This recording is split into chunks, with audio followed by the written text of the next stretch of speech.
சேனைகளின் கர்த்தர் அவரது நாமம், உண்மையுள்ளவர் என்பது அவர் அடையாளம். சேனைகளின் கர்த்தர் அவரது நாமம்,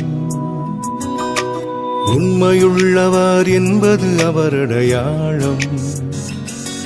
அவர் சொல்லும் போது எப்படி நடக்கும்னு யாருக்கும் தெரியாது.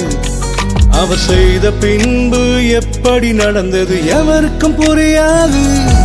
அவர் சொல்லும் போது எப்படி நடக்கும்னு யாருக்கும் தெரியாது. அவர் செய்த பின்பு எப்படி நடந்தது எவருக்கும் புரியாது.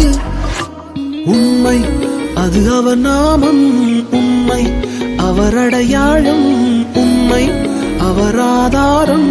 சேனைகளின் கர்த்தர், சேனைகளின்